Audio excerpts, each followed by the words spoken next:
ಗುರುವಾರದಿಂದನೇ start ಆಗ್ಬೇಕು. ಯಾಕಂದ್ರೆ ಗುರುವಾರ ನಮ್ಮ ರಾಯರ ವಾರವಾಗಿದ್ದರಿಂದ ಗುರುವಾರದಿಂದ ಸ್ಟಾರ್ಟ್ ಆಗಲಿ.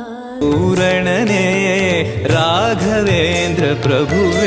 ಎಲ್ಲರೂ ಹೇಗಿದ್ದೀರಾ? ಎಲ್ಲರೂ ಚೆನ್ನಾಗಿದ್ದೀರಾ ಅಂತ ನಾನು ಕೂಡ ಭಾವಿಸ್ತೀನಿ. ನಾನು ಕೂಡ ತುಂಬಾನೇ ಚೆನ್ನಾಗಿದ್ದೀನಿ ನಮ್ಮ ರಾಯರ ಆಶೀರ್ವಾದದಿಂದ. ಅದೇ ರೀತಿ ನಮ್ಮ ಚಾನೆಲನ್ನು ವೀಕ್ಷಣೆ ಮಾಡುತ್ತಿರುವ ನಮ್ಮ ಎಲ್ಲರ ರಾಯರ ಭಕ್ತಾದಿಗಳು ಕೂಡ ನಮ್ಮ ರಾಯರು ಅನುಗ್ರಹ ಮಾಡಲಿ ಅಂತಂದು ನಾನು ಕೂಡ ರಾಯರ ಹತ್ರ ಬೇಡಿಕೊಳ್ತಾ ಇದ್ದೀನಿ. ಅದಕ್ಕಿಂತ ಮೊದಲು ನಮ್ಮ ಚಾನಲನ್ನು ವೀಕ್ಷಣೆ ಮಾಡುತ್ತಿರೋ ನಮ್ಮ ಎಲ್ಲರ ರಾಯರ ಭಕ್ತರು ನನ್ನ ಚಾನಲನ್ನು ಸಬ್ಸ್ಕ್ರೈಬ್ ಮಾಡಿ ಮತ್ತು ಶೇರ್ ಮಾಡಿ, ಲೈಕ್ ಮಾಡಿ ಅಂತ ಹೇಳುತ್ತಾ ನಾನು ಇವತ್ತಿನ ವಿಡಿಯೋವನ್ನು ಶುರು ಮಾಡ್ತಾ ಇದ್ದೇನೆ. ನೀವು ತಮ್ಮನೇಲಿ ನೋಡಿದ ರೀತಿನಪ್ಪ ಅಂದರೆ ಯಾರಿಗಾದರೂ ಸಾಲ ಕೊಟ್ಟಿರ್ತೀರಾ ಅಥವಾ ನೀವೇ ಒಂದು ಸಾಲವನ್ನು ಮಾಡಿರ್ತೀರೋ ಸಮಸ್ಯೆಯಲ್ಲಿ ಸಿಲುಕಾಕಿಕೊಂಡು ಬಿಟ್ಟಿರ್ತೀರಾ.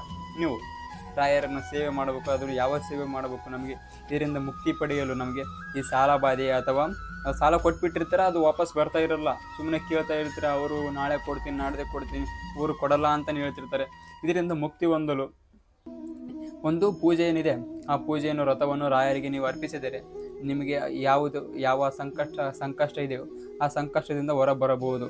ಅದಕ್ಕಿಂತ ಮೊದಲು ನಾವು ರಾಘವೇಂದ್ರ ಸ್ವಾಮಿಯ ಭಕ್ತಾದಿಗಳು ದೇಶ ವಿದೇಶದಲ್ಲಿ ಎಲ್ಲಿ ಬೇಕಾದರೂ ಇದ್ದಾರೆ. ಇವಾಗ ಹಳ್ಳಿಯಲ್ಲಿ ನಮ್ಮ ರಾಘವೇಂದ್ರ ಸ್ವಾಮಿಯ ಭಕ್ತಾದಿಗಳು ತುಂಬಿ ತುಳುಕ್ತಾ ಇದ್ದಾರೆ. ನಮ್ಮ ರಾಘವೇಂದ್ರ ಸ್ವಾಮಿ ಭಕ್ತಾದಿಗಳು ನಮ್ಮ ರಾಘವೇಂದ್ರ ಸ್ವಾಮಿಗಳು ಅಷ್ಟೊಂದು ಅನುಗ್ರಹ ಮಾಡಿ ಅವರನ್ನು ಇವಾಗಿನ ಪರಿಸ್ಥಿತಿ ಹೆಂಗೈತೆ ಅಂದರೆ, ಯಾರು ಸಂಕಷ್ಟದಲ್ಲಿರುತ್ತಾರೋ ಅವರಿಗೆ ಮಾತ್ರ ರಾಯರು ಒಲಿಯುತ್ತಾರೆ.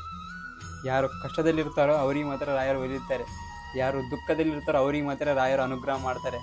ಎಲ್ಲರ ಜೀವನದಲ್ಲಿ ರಾಯರು ಎಂಟ್ರಿ ಆಗೋದಿಲ್ಲ, ಪಾದಾರ್ಪಣೆ ಮಾಡೋದಿಲ್ಲ. ಇದನ್ನು ಬೇಸ್ ತಿಳ್ಕೊಳ್ಬೇಕು ನೀವು. ಎಲ್ಲರ ಜೀವನದಲ್ಲಿ ರಾಯರು ಬರೋದಿಲ್ಲ. ಯಾರು ಸಂಕಷ್ಟದಲ್ಲಿ, ನೋವಿನಲ್ಲಿ, ದುಃಖದಲ್ಲಿ, ಅಶಾಂತಿಯಿಂದ ಇರ್ತಾರೋ ಜೀವನದಲ್ಲಿ ಅವರ ಜೀವನವನ್ನು ಶುದ್ಧಿಗೊಳಿಸೋಕೆ ನಮ್ಮ ರಾಯರು ಬಂದಿರುತ್ತಾರೆ. ನೀವು ತಿಳಿದುಕೊಳ್ಳಬೇಕು. ಎಲ್ಲರ ಜೀವನದಲ್ಲಿ ಸುಮ್ಮನೆ ನಮ್ಮ ರಾಯರು ಬರುವುದಿಲ್ಲ. ಬೇರೆ ದೇಶಗಳಲ್ಲಿ ನಮ್ಮ ರಾಯರ ಮಠಗಳು ಕಟ್ಟಿಸಿದ್ದಾರೆ. ಇವತ್ತು ದುಬೈದಲ್ಲಿ ಆಗಿರ್ಬೋದು, ಸಿಂಗಾಪುರದಲ್ಲಿ ಆಗಿರ್ಬೋದು, ಬೇರೆ ದೇಶಗಳಲ್ಲಿ ಕೂಡ ನಮ್ಮ ರಾಯರ ಮಠಗಳು ಆಗಿದ್ದಾವೆ ಇವಾಗ. ಅದೇ ರೀತಿ ನಿಮ್ಮ ಸಮಸ್ಯೆಗಳು ಏನಿದೆ ಎಲ್ಲವನ್ನು ರಾಘವೇಂದ್ರ ಸ್ವಾಮಿಗಳ ಮುಂದೆ ಇಡಿ. ನಾನು ಹೇಳ್ತಕ್ಕಂಥ ವ್ರತಗಳನ್ನು ಮಾಡಿ ನೀವು ನಿಮಗೆ ಯಾವುದೇ ಸಮಸ್ಯೆ ಇರಲಿ ಎಲ್ಲವೂ ಮಾಯವಾಗ್ತವೆ. ಯಾವುದೇ ನಿಮ್ಮ ಸಾಲ ಬಾಧೆ ಆಗಲಿ, ಸಾಲ ಕೊಟ್ಟಿರೋರಾಗಿರಲಿ. ಇವಾಗ ಸಾಲ ಕೊಟ್ಟವನಿಗೆ ಒಂದು ಸಮಸ್ಯೆ, ಸಾಲ ಇಸ್ಕೊಂಡವರಿಗೆ ಒಂದು ಸಮಸ್ಯೆ, ಪ್ರತಿಯೊಬ್ಬರಿಗೂ ಅದೊಂದೇ ಒಂದು ದೊಡ್ಡ ಸಮಸ್ಯೆಗಳು ಆಗಿಬಿಟ್ಟಿರ್ತವೆ. ಇವಾಗ ಸಾಲ ಇಸ್ಕೊಂಡಿನಪ್ಪ ಅಂತಂತಂದು ಒಂದು ಸಮಸ್ಯೆ, ಸಾಲ ಕೊಟ್ಬಿಟ್ಟಿವಪ್ಪ ಅದು ಮತ್ತೆ ವಾಪಸ್ ಬರ್ತಾ ಇಲ್ಲ ಅಂತಂದು ಅದೊಂದೊಂದು ಸಮಸ್ಯೆ. ಇವಾಗ ಎಲ್ಲರಿಗೂ ಅವ್ರದ್ದೇ ಒಂದು ಸಮಸ್ಯೆಗಳು ಇರ್ತವೆ. ಅದೇ ರೀತಿ ಆ ಸಮಸ್ಯೆಯಲ್ಲಿ ನಳ್ತಾ ಇರ್ತೀರ. ಆ ಸಮಸ್ಯೆಯಿಂದ ಮುಕ್ತಿ ಪಡೆಯುವುದಕ್ಕೆ ನಾನು ಇವಾಗ ಹೇಳ್ತಕ್ಕಂಥ ನೀವು ವ್ರತಗಳನ್ನು ಮಾಡಿ, ಸೇವೆಯನ್ನು ಮಾಡಿ ರಾಘವೇಂದ್ರ ಸ್ವಾಮಿಗಳಿಗೆ ಅದು ನಿಮಗೆಲ್ಲವೂ ಮುಕ್ತಿಯನ್ನು ಹೊಂದುತ್ತೀರಿ. ರಾಘವೇಂದ್ರ ಸ್ವಾಮಿಗಳಿಗೆ ಒಂದು 7 ದಿನಗಳ ಕಾಲ ಒಂದು ಪೂಜೆಯನ್ನು ಮಾಡಿ ಅದು ಯಾವ ರೀತಿ ಅಂತಂದರೆ ಗುರುವಾರದಿಂದನೇ ಸ್ಟಾರ್ಟ್ ಆಗಬೇಕು. ಯಾಕಂದರೆ ಗುರುವಾರ ನಮ್ಮ ರಾಯರ ವಾರವಾಗಿದ್ದರಿಂದ ಗುರುವಾರದಿಂದ ಸ್ಟಾರ್ಟ್ ಆಗಲಿ.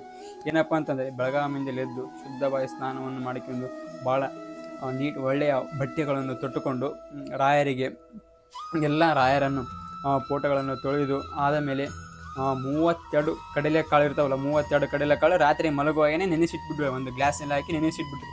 ಕಡಲೆಕಾಳುಗಳು 32 ಕಡಲೆಕಾಳುಗಳು ನೆನೆಸಿಬಿಟ್ಟು ಬೆಳಗಾವಿಯಿಂದಲೇ ಬ್ರಹ್ಮ ಮುಹೂರ್ತದಲ್ಲಿ ಅಥವಾ ಮಾಡಬಹುದು. ಬ್ರಹ್ಮ ಮುಹೂರ್ತದಲ್ಲಿ ಮಾಡಿದರೆ ಸ್ವಲ್ಪ ಚೆನ್ನಾಗಿರುತ್ತಂತ.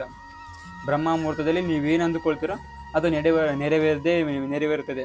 ನೀವು ಆದ ಮೇಲೆ ಮಾಡಿದ್ರು ಕೂಡ ಓಕೆ, ಬಟ್ ಬ್ರಹ್ಮ ಮುಹೂರ್ತದಲ್ಲಿ ಮಾಡೋದು ಕೂಡ ಸ್ವಲ್ಪ ಒಳ್ಳೆಯದಂತ. 32 ಕಡಲೆಕಾಳುಗಳನ್ನು ಜೋಡಿಸಿ ಆಹಾರ ಮಾಡಬೇಕು. ಅದು ಮತ್ತೆ ತುಂಡಾದ ಆಹಾರ ಮಾಡಬಾರದು. ದಾರವನ್ನು ಹೆಚ್ಚಾದರೆ ಬೇಕಾದರೆ ಆದಮೇಲೆ ಕಟ್ ಮಾಡಿ, ಬಟ್ ನೀವು ತುಂಡಾಗಿರುತ್ತಲ್ಲ ಆ ದಾರದಲ್ಲಿ ಪೋಣಿಸಬಾರದು. 32 ಕಡಲೆಕಾಳುಗಳನ್ನು ಜೋಡಿಸಿ ರಾಯರಿಗೆ ಹಾಕಿ ತುಳಸಿ ಎಲೆಗಳನ್ನು ಇಟ್ಟು ಪೂಜೆಯನ್ನು ಮಾಡಿ ಕನಿಷ್ಠ 7 ಅಥವಾ 8 ದಿನಗಳ ಕಾಲ ಮಾಡಬಹುದು. 7 ದಿನ ಮಾಡಿರಿ, ಚೆನ್ನಾಗಿರುತ್ತೆ. ಈ ಗುರುವಾರದಿಂದ ಬರ ಗುರುವಾರ ತನಕ ನೀವು ಶುರು ಮಾಡಿರಿ. ನಾಳೆಯಿಂದ ಶುರು ಮಾಡಿದರೆ ಬರ ಗುರುವಾರ ತಟ್ಟಿಗೆ ಲೆಂಡ್ ಆಗ್ತದೆ. ಇವು ದಿನ ತಪ್ಪದೆ ನೀವು ಪಾಲಿಸಿದ್ದೇ ಆದಲ್ಲಿ ನಿಮಗೆ ಯಾವುದೇ ಒಂದು ಸಂಕಷ್ಟ ಇರಲಿ, ಸಾಲ ಬಾಧೆ ಅಥವಾ ಸಾಲ ಕೊಟ್ಟಿರ್ತೀರ, ಸಾಲ ವಾಪಸ್ ಬರ್ತಾ ಇರಲ್ಲ.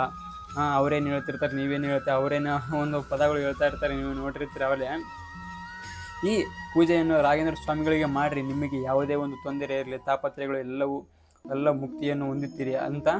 ಅದೇ ಮೈಲಿಗೆ ನಿಟ್ಟುಕೊಂಡು ಪೂಜೆಯನ್ನು ಮಾಡಬೇಕು ನೀವು. ಆದ ಮೇಲೆ ಪೂಜೆಯನ್ನು ಮಾಡಿದ ಮೇಲೆ ಸಾಯಂಕಾಲ ಟೈಮ್ನಲ್ಲಿ ಆಹಾರವನ್ನು ತೆಗೆದುಕೊಂಡು ಬ್ರಾಹ್ಮಣರಿಗೆ ದಾನವಾಗಿ ಆದರೂ ಕೊಡುವುದು, ಅಥವಾ ಇಲ್ಲ ಹಸುಗಳಂದರೆ ರಾಯರಿಗೆ ಪ್ರಿಯರು ಅದರಿಂದ ಆ ದಾರವನ್ನು ತೆಗೆದು ಆ 32 ಕಡಲೆಕಾಳುಗಳು ಮತ್ತು ಅದರ ಜೊತೆ ಸ್ವಲ್ಪ ಬೆಲ್ಲವನ್ನು ಸೇರಿಸಿ ಹಸುಗಳಿಗೆ ತಿನ್ನೋಕೆ ನೀಡಬಹುದು. ತಪ್ಪದೆ 7 ದಿನಗಳಲ್ಲಿ ಮಾಡಿದರೆ ಯಾವುದೇ ಕಾರಣಕ್ಕೂ ನೀವು ಅರ್ಧದಲ್ಲಿ ಬ್ರೇಕ್ ಮಾಡಬಾರದು. ಮತ್ತು ಅರ್ಧದಲ್ಲಿ ಬ್ರೇಕ್ ಮಾಡಿದರೆ ಮತ್ತೆ ಮೊದಲನೇದಿಂದ ಮತ್ತೆ ಶುರು ಮಾಡಬೇಕು. ಯಾವುದೇ ಕಾರಣಕ್ಕೂ ಬ್ರೇಕ್ ಮಾಡೋಕ್ಕೆ ಹೋಗ್ಬಿಡಿ. ಕಂಟಿನ್ಯೂ 7 ದಿನಗಳ ಕಾಲ ಮಾಡಿದ್ದೇ ಆದಲ್ಲಿ ನಿಮ್ಮ ಸಂಕಷ್ಟ, ನಿಮ್ಮ ಅಶಾಂತಿ ಯಾವುದೇ ಆಗದಲ್ಲಿ ಎಲ್ಲದಿಂದ ಮುಕ್ತಿಯನ್ನು ಹೊಂದಬಹುದು ಅಂತ ನಾನು ಕೂಡ ಹೇಳ್ತೇನೆ. ಎಲ್ಲರಿಗೂ ನನ್ನ ಚಾನಲನ್ನು ವೀಕ್ಷಣೆ ಮಾಡುತ್ತಿರುವ ಎಲ್ಲ ನನ್ನ ರಾಘವೇಂದ್ರ ಸ್ವಾಮಿಗಳ ಭಕ್ತಾದಿಗಳಿಗೂ ಕೂಡ ನಾನು ಧನ್ಯವಾದಗಳನ್ನು ಹೇಳುತ್ತಾ ಈ ವಿಡಿಯೋವನ್ನು ಕೊನೆ ಮಾಡ್ತಾ ಇದ್ದೇನೆ. ಓಂ ಶ್ರೀ ಗುರು ರಾಘವೇಂದ್ರಾಯ ನಮಃ.